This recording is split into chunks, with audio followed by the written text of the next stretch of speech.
The alarm blared through Earth's Defense Command Center as red lights flashed across every screen. Captain Samantha Wright jumped from her chair and rushed to the main monitor. Her eyes widened as she processed what she was seeing. "Sir, we have multiple objects entering the solar system," she reported, her voice steady despite her racing heart. "They're moving past Jupiter's orbit at an impossible speed." General Peter Collins moved beside her, his weathered face grim as he studied the data. "Natural objects don't move like that." "How many?" "At least 300 large vessels, sir. And they're not responding to any of our communication attempts." The room fell silent. Humanity had wondered about alien life for centuries, but no one had expected first contact to look like this, a fleet of ships large enough to block out the stars. Within hours, the strange vessels had positioned themselves around Mars. Earth's governments scrambled to respond. In Washington, D.C., military officers Frank Patterson and Lisa Rodriguez were called to an emergency meeting at the Pentagon. "We're looking at technology far beyond our capabilities," Frank said, pointing to satellite images of the alien ships. "Those vessels are each the size of small cities." Lisa nodded grimly. "And we have no idea what they want." As if in answer to her words, every communication device on Earth simultaneously received the same message. On television screens, phone displays, and computers, the same words appeared: "Surrender or be eradicated." The message was followed by a demonstration of power. One of the alien vessels fired a beam of energy that carved a 100-mile trench across the surface of Mars. Earth watched in horror as the red planet's surface glowed from the heat. "They call themselves the Draxians," said Dr. Daniel Garcia, rushing into the Pentagon War Room with his colleague Dr. Olivia Wells. Both scientists looked like they hadn't slept in days. "We've been analyzing their communication patterns," Olivia explained. "They'd done this before, invaded other worlds. They expect us to surrender immediately." Military bases around the world prepared for the worst. Fighter jets were scrambled, missile defenses activated, and soldiers called to their stations. But everyone knew Earth's weapons would be like stones against tanks if the aliens attacked. At NASA's research facility, Daniel and Olivia made a surprising discovery while studying footage of a smaller alien scout ship that had ventured close to Earth. "Look at this," Daniel said, pointing to his screen. "Their hull shows microscopic vibrations when exposed to certain radio frequencies. They're actually affected by wavelengths we barely notice." Olivia leaned closer. "And see how their ships maneuver.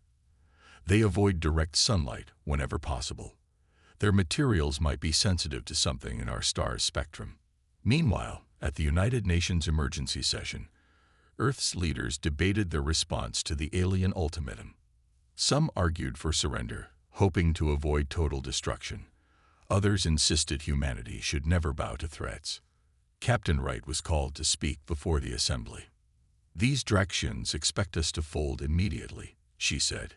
"Every aspect of their approach suggests they're used to quick victories against species that lack our resolve. I believe they've never encountered anything quite like humans before." The UN Secretary General stood. "Then our answer is clear. We will not surrender." Earth's message was brief. Humanity chooses to stand. We wish for peace, but will defend our home. The response from the Draxians came swiftly. 3 smaller vessels detached from their fleet and accelerated toward Earth. The first battle for humanity's survival was about to begin. As military bases worldwide prepared for impact, Samantha Wright stared at the approaching ships on her monitor. "They think this will be easy," she said quietly. "Let's show them how wrong they are." In labs across the planet, scientists like Daniel and Olivia worked frantically to understand their enemy. In military bases, soldiers like Frank and Lisa prepared for a fight unlike any in human history. The Draxians had come expecting an easy conquest. They would learn that humans never surrender without a fight. As the Draxian scout ships approached Earth, military bases worldwide went on high alert. Fighter jets scrambled into the sky. though everyone knew Earth's weapons might be useless against the advanced alien technology. At the Pentagon, Lisa Rodriguez watched the radar screens with growing tension. 3 ships heading straight for us, one toward North America, one toward Asia, and one toward Europe. Frank Patterson nodded grimly. This is likely just a test of our defenses. They want to see what we're capable of.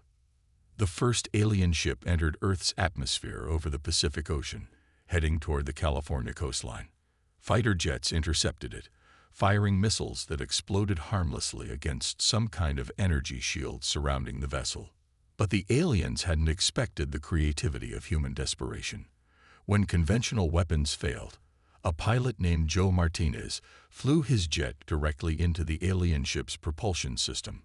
The resulting explosion damaged the Draxian vessel enough to send it crashing into the ocean. Navy ships quickly surrounded the crash site. A team of scientists and soldiers approached the wreckage cautiously. Dr. Kevin Murray, a xenobiologist, was the first to examine the alien bodies recovered from the wreckage.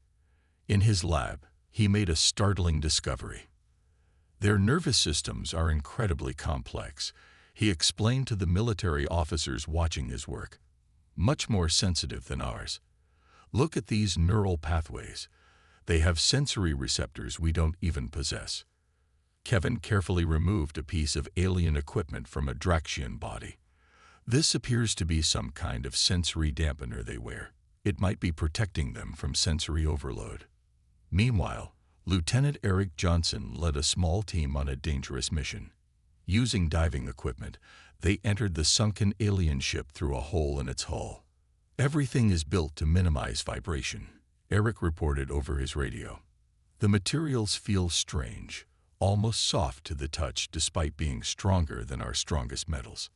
His team managed to download data from the alien computers before setting explosives and leaving the wreckage.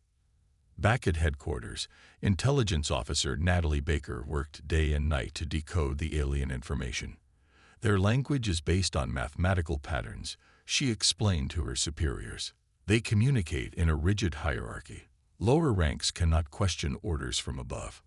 3 days after the first skirmish, the Draxians launched their real attack.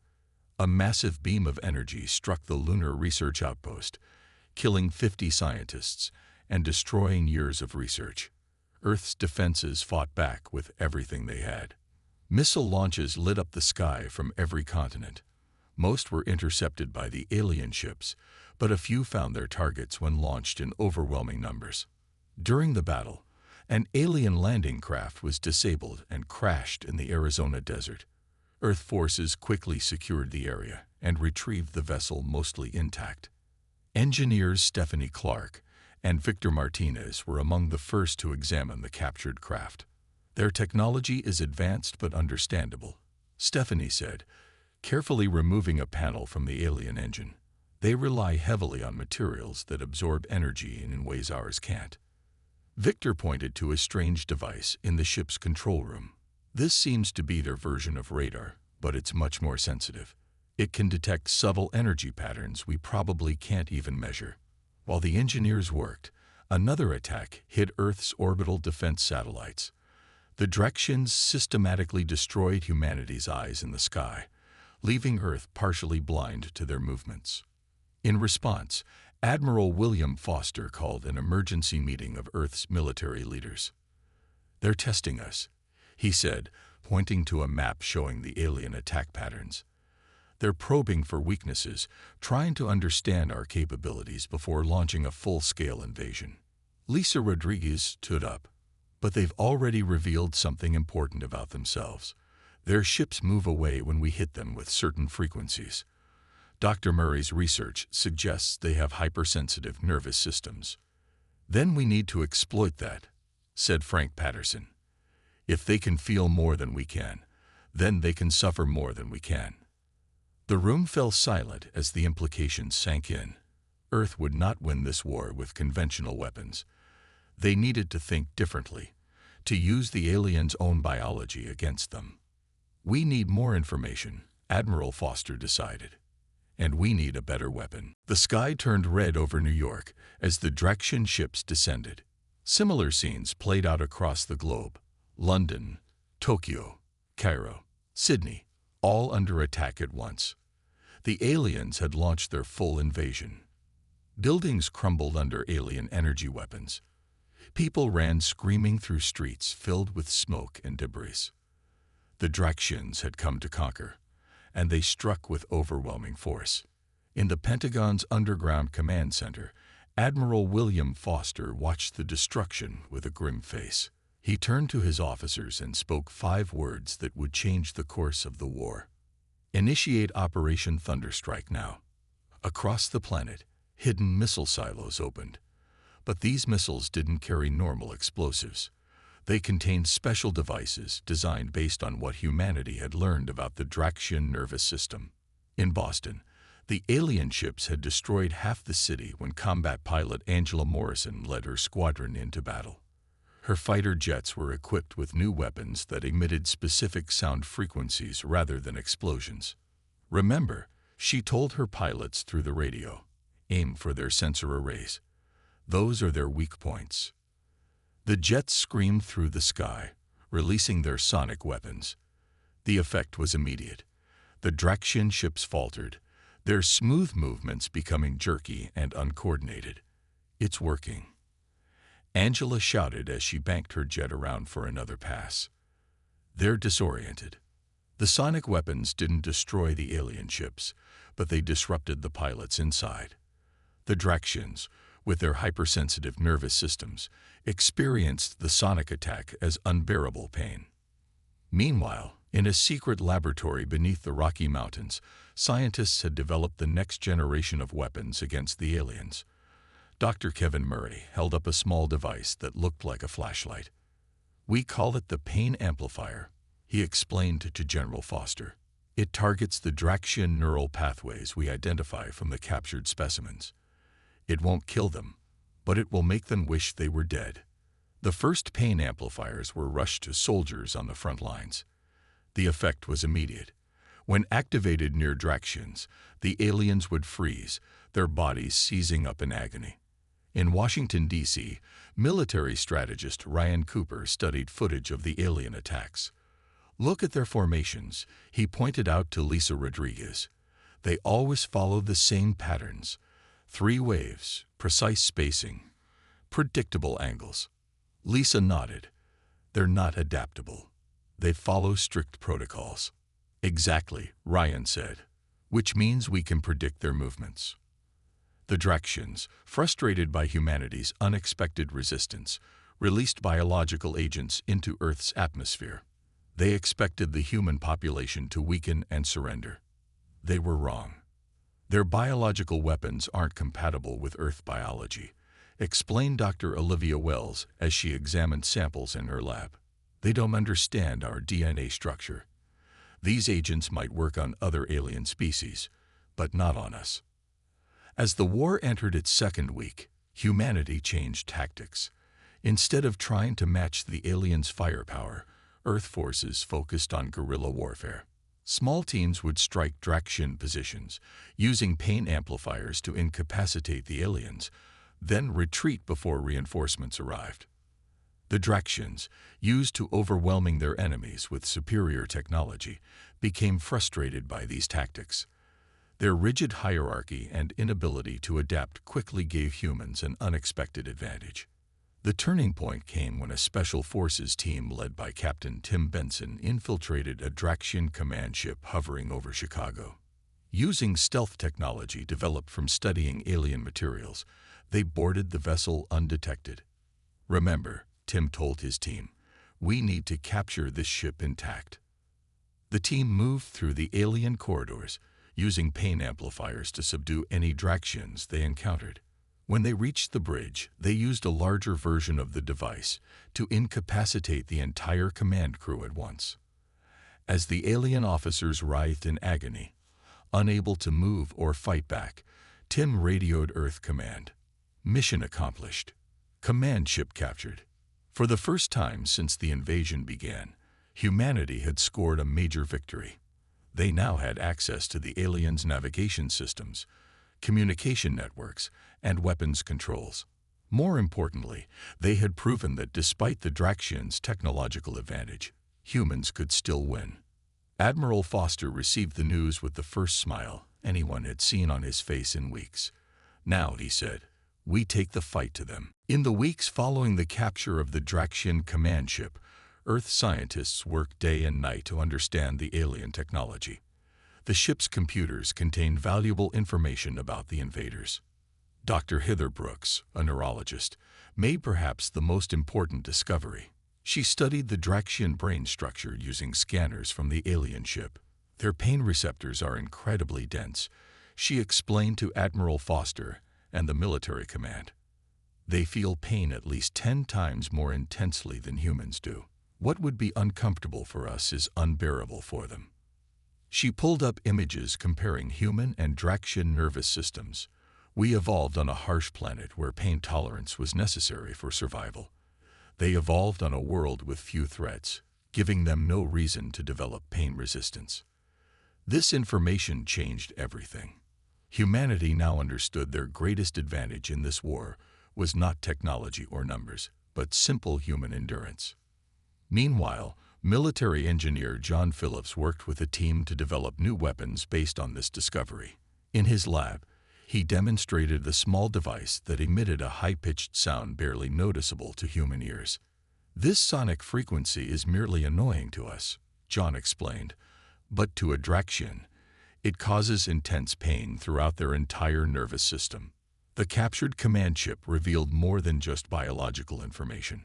Earth forces learned the Draxians had conquered 17 other species across the galaxy. None had resisted for more than a few days. Humans were fighting back harder than any species they had ever encountered. Space Station Commander Christopher Martinez oversaw the installation of new defense systems in Earth orbit. Using modified Draxian technology, humans established a network of platforms that could detect and target alien ships from much greater distances. They expect us to fight conventionally, Christopher told his team as they worked. They don't understand that humans have been fighting each other creatively for thousands of years. We know how to adapt. The Draxians, confused by humanity's continued resistance, changed tactics. A transmission came from their main fleet requesting to negotiate. The alien commander's image appeared on screens in the UN building. Your species has shown unexpected strength, the Draxian said, its voice translated by computers. We offer terms for your surrender that will preserve some of your autonomy.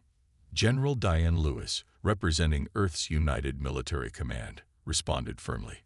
We are not interested in surrender under any terms. We propose instead that you leave our solar system immediately. The alien commander seemed shocked by this response. You cannot hope to defeat our technology. Why do you continue to resist? Because that's what humans do, Diane replied simply. After the failed negotiations, General Lewis met with Earth's top military and scientific minds. They still think they can win through superior firepower, she said. We need to show them what humans are truly capable of when threatened. She unveiled plans for Project Agony, a coordinated assault using everything humans had learned about Draxian weaknesses. The centerpiece was a new generation of psychological warfare devices designed to exploit the aliens' sensory sensitivity. We won't just fight them, Diane explained. We'll make them experience such discomfort that they'll want to leave. Factories worldwide began manufacturing these devices. Some created sounds at frequencies that disrupted Draxian neural patterns. Others emitted light pulses that interfered with their vision. All were designed not to kill, but to make the experience of fighting humans unbearable. As Earth prepared for its counteroffensive, a small fleet of human ships was assembled in secret. Using technology from the captured command vessel, these ships were upgraded with shields and weapons that could match Draxian capabilities. Captain Gregory Mitchell was selected to lead this fleet. In a hangar beneath the Pacific Ocean, he inspected the modified vessels with pride. The Draxians came here expecting an easy conquest, he told the pilots and crews. Instead, they're about to learn why you should never corner a species that evolved as both predator and prey.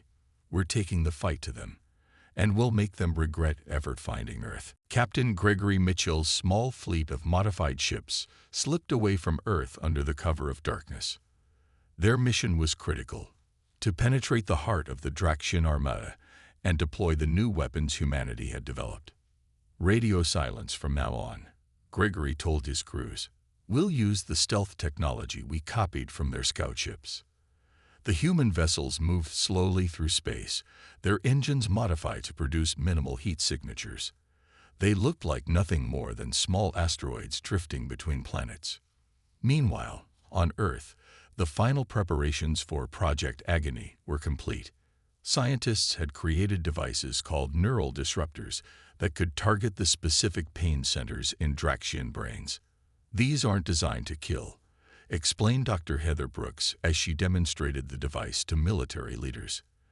They create sensations that Draxians find unbearable but won't cause permanent damage. The first test came when a Draxian attack force descended on the rebuilt lunar base. As the alien ships approached, humans activated the neural disruptors. The effect was immediate and dramatic. The Draxian ships suddenly lost formation, their smooth movements becoming erratic. Several crashed into each other as their pilots writhed in agony, unable to control their vessels properly. Communications specialist Linda Turner monitored the Draxian communication channels from Earth Defense Command. "They're panicking," she reported, listening through her headset. "They don't understand what's happening to them." Linda had an idea. She recorded the sounds of Draxian distress calls, modified them to be even more intense, and then broadcast them back to the alien fleet. The psychological impact was devastating. The sound of their own kind in pain triggered fear responses throughout the Draxian ranks. On Mars, human forces who had been hiding in underground bases emerged to reclaim the colony. Led by Major Ben Howard, they deployed neural disruptors across the Martian surface, creating a protective barrier of pain that the Draxians couldn't penetrate. They're retreating from orbit, Ben reported back to Earth as he watched the alien ships pull away from Mars. They can't stand to be near the disruptors. In deep space, Captain Gregory's stealth mission reached the massive Draxian flagship. His team included specialists trained to infiltrate alien vessels based on what they had learned from the captured command ship. "Remember," he told them before they departed in small boarding craft, "speed is essential. Plant the devices and get out." The human operatives attached themselves to the hull of the Draxian flagship, cut through using tools designed for the purpose, and slipped inside. Moving quietly through the alien corridors, they planted neural disruptors throughout the massive vessel. When all teams reported success, Gregory gave the order: activate all devices simultaneously. Across the flagship, the neural disruptors came to life. The effect was beyond what even the humans had expected. The Draxian crew collapsed, overwhelmed by sensations their biology wasn't designed to handle. Even those wearing protective gear found themselves incapacitated. The flagship's communication systems broadcast the crew's suffering to the entire fleet before anyone could shut them down. Fear spread through the Draxian forces as they heard their leaders in pain. Weapons specialist Andrew Jackson had developed special agony bombs that were deployed against other Draxian vessels. Unlike traditional weapons, these didn't damage ships. They simply made it impossible for Draxians to remain inside them. "Their hierarchy is breaking down," Linda reported as she monitored communications. "Lower-ranked Draxians are questioning orders. Some ships are turning away without authorization." On Earth, Admiral Foster watched as the Draxian fleet began to fracture. "They've never faced this kind of warfare before," he said. "They don't know how to adapt to an enemy that targets their senses rather than their technology." For the first time, the entire Draxian fleet began to retreat, pulling back to regroup beyond the orbit of Saturn. It wasn't a final victory, but it was a crucial turning point. Earth had gained valuable time to strengthen its defenses and build more weapons. As Gregory's fleet returned to Earth, they brought with them data from the Draxian flagship. This information would prove vital for the next phase of the war. "They're still technologically superior," Gregory reported to Admiral Foster. "But they have a critical weakness now: fear. They're afraid of the pain we can cause them. With the Draxian fleet in retreat beyond Saturn, Earth launched Operation Homebound. The time had come to take the fight directly to the aliens rather than just defending human territory. Admiral Foster addressed the assembled pilots and soldiers who would lead the assault. For the first time in this war, we have the advantage. The Draxians are confused and afraid. Now we push them all the way back to where they came from. Commander Stephen Richards was chosen to lead the main attack force. His experience fighting the aliens made him the perfect choice. His fleet consisted of 50 ships equipped with Earth's best technology, enhanced by what they had learned from captured Draxian vessels. "We're not aiming to destroy their ships," Stephen explained to his captains. "Our goal is to make them leave our solar system and never want to return." The human fleet departed from the Mars orbital shipyard, heading toward the outer planets where the Draxians had regrouped. Every ship carried new long-range neural disruptors developed by Dr. Michelle Scott and her team of scientists. These improved disruptors can penetrate their ship shields, Michelle had explained during the mission briefing. They'll affect every Draxian on board without damaging the vessel itself. As Earth's fleet approached Neptune's orbit, they detected the Draxian forces. The aliens had positioned their ships in a defensive formation, clearly expecting a traditional attack. What they got instead was something entirely different.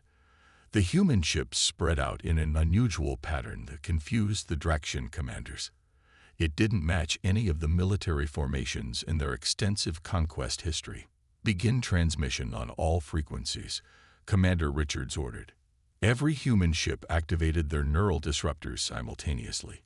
The invisible waves passed through space, penetrating the Draxian shields that had been designed to stop physical weapons, not neurological attacks. Inside the alien vessels, chaos erupted. Draxian crew members dropped to the floor, overwhelmed by sensations their nervous systems couldn't process. Their ships drifted out of formation as pilots lost control. "They're trying to adapt," reported Lieutenant Sarah Wilson, monitoring the alien communications. "They're distributing some kind of neural blocking devices to their crews." Commander Richards had anticipated this. "Initiate sequence change." The human ships altered the frequency of their neural disruptors, rendering the Draxian countermeasures useless. What followed was not a battle in the traditional sense, but a systematic dismantling of the alien fleet's ability to function. On Earth, Intelligence Officer Paul Edwards worked with a team to analyze Draxian communications they had intercepted. They made a critical discovery. "We've located their home fleet," Paul reported to Admiral Foster. "It's positioned near a star system about 4 light-years from here." This information changed the scope of Operation Homebound. Humanity now had a specific target: the source of the Draxian invasion force. Meanwhile, in the outer solar system, the human fleet pressed their advantage. Several Draxian ships attempted to flee toward deep space, abandoning their positions rather than endure the neural assault. Earth forces established a forward base on Titan, Saturn's largest moon. From this position, they could launch attacks deeper into space and intercept any Draxian reinforcements. Commander Richards directed the capture of a Draxian mothership, a massive vessel that served as a mobile command center. Unlike previous engagements, the humans didn't need to fire a single conventional weapon. The neural disruptors cleared the ship of conscious Draxians within minutes. "Boarding parties, move in," Richards ordered. Teams of human soldiers entered the mothership wearing protective gear that blocked the effects of their own weapons. What they found inside amazed them. The mothership contained vast stores of advanced technology, star maps of hundreds of conquered worlds, and most importantly, the Draxian command protocols. "They've never updated their security systems," reported Chief Engineer Alan Brooks as he accessed the ship's main computer. "They've never needed to. No species has ever captured one of their ships before." As Earth forces secured the mothership, Admiral Foster received the news with satisfaction. For the first time, he allowed himself to believe that humanity might not just survive this war, but win it decisively. "The Draxians came here thinking we would be an easy conquest," he told his officers. Now let's show them just how costly that mistake will be. The captured Draxian mothership revealed secrets that changed the course of the war.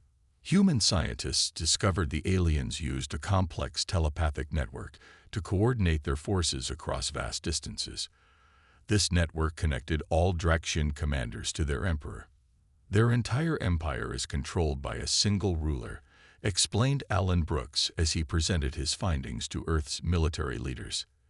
The emperor makes all decisions, and no one questions them.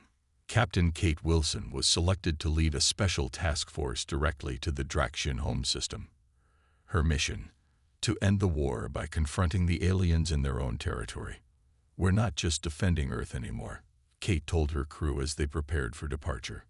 "We're showing them that attacking humans has consequences." Kate's fleet consisted of 20 ships, including the captured mothership, which had been modified with human technology. The neural disruptors had been refined further to target the specific brainwave patterns of high-ranking Draxians. Dr. Michelle Scott had made another critical breakthrough. "We can use their own telepathic network against them," she explained to Kate before the mission launched. "This device can broadcast directly into their communication system." The human fleet traveled through deep space, using the advanced propulsion systems from the captured Draxian vessels. What would have taken years with Earth technology took only weeks with the alien drives. As they approached the Draxian home system, they detected hundreds of enemy ships.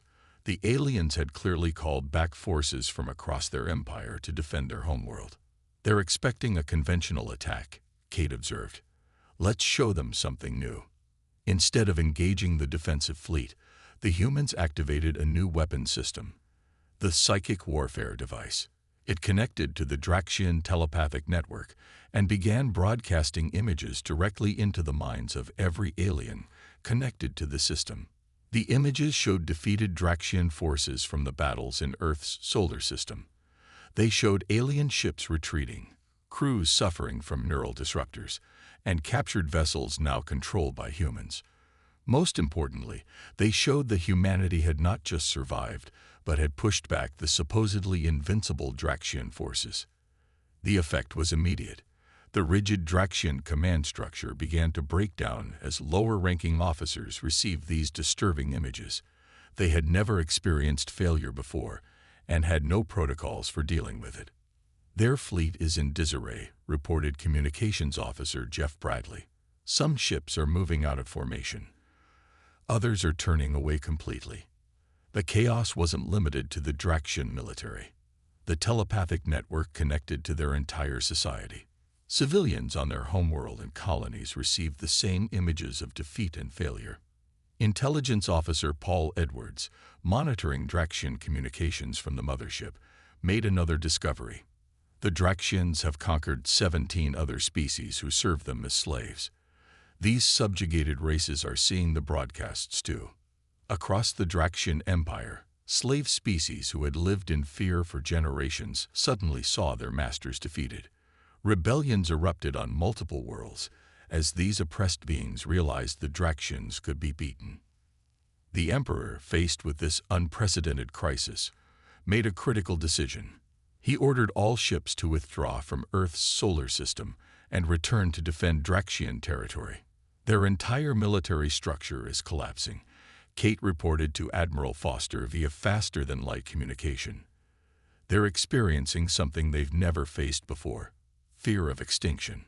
Earth forces pressed their advantage, deploying the full Agony Matrix, a network of satellites that created an interlocking field of neural disruptors covering the entire approach to the Draxian homeworld. Any ship trying to pass through this field would have its entire crew incapacitated by pain. The Draxians, with their rigid thinking, had no counter to this strategy. Military commanders began to defect, taking their ships and fleeing to distant parts of space, rather than face the neural assault. Others surrendered, something unheard of in Draxian history. The Emperor, isolated in his palace, watched as his empire began to crumble.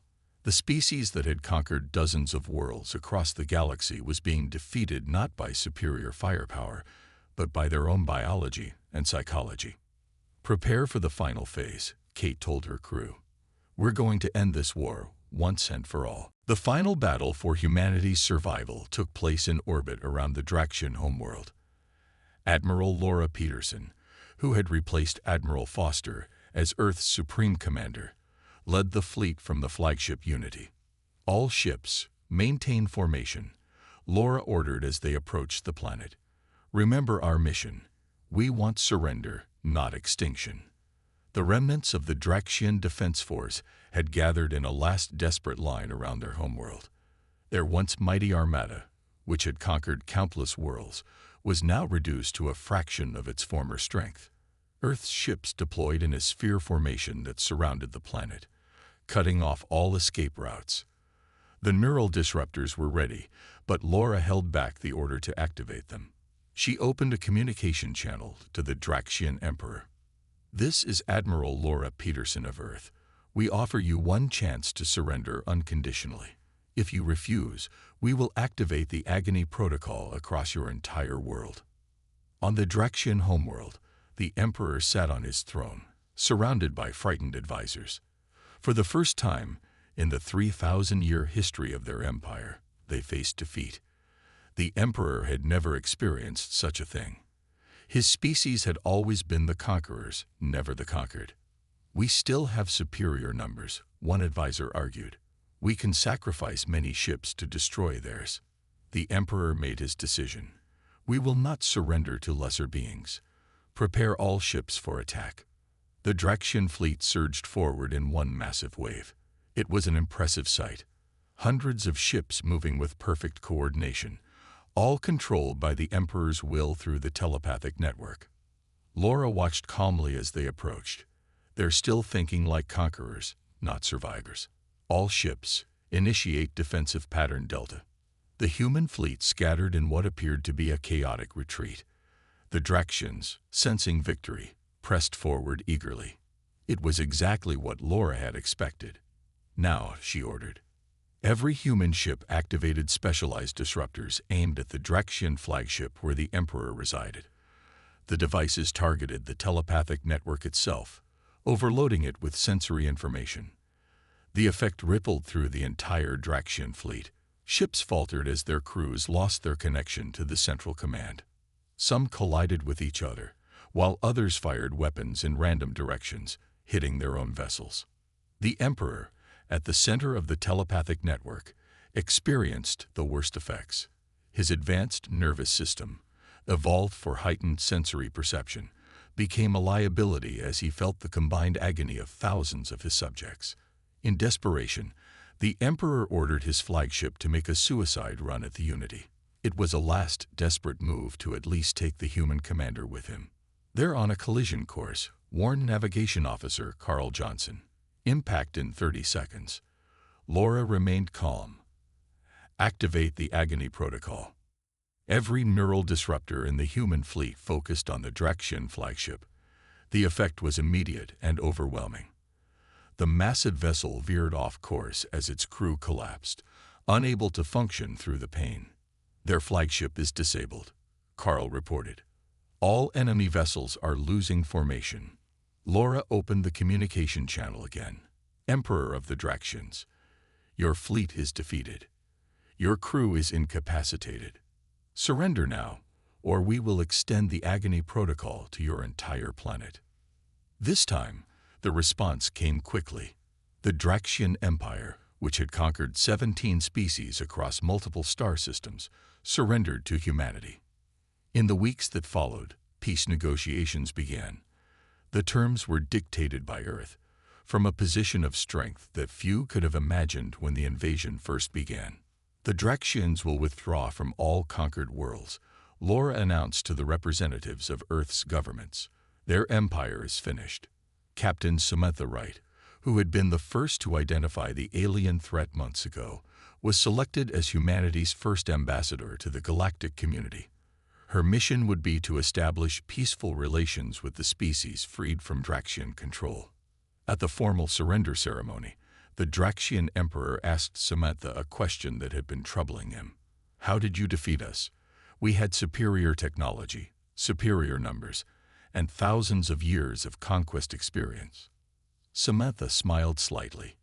You came looking for an easy victory. Instead, you found humans, a species that has spent its entire history learning to endure pain and overcome hardship. You never stood a chance. As Earth ships escorted the Draxian fleet back to their homeworld under the terms of the peace treaty, humanity looked to the stars not with fear, but with confidence. The galaxy now knew. Aliens might come for war, but humans would always send them home with agony.